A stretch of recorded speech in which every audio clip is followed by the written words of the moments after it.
Hello everyone, in this quick video I'm going to show you how to add multiple accounts on TikTok.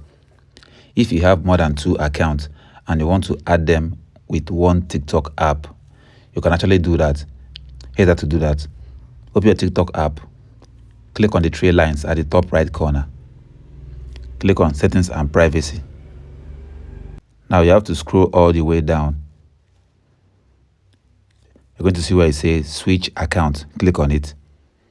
Now click on add account. Here you can add another account if you want.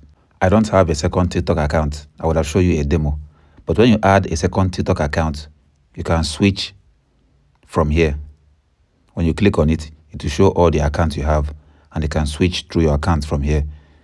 So that's how you add a second account or your TikTok app. That's all for this video. See you guys in the next one.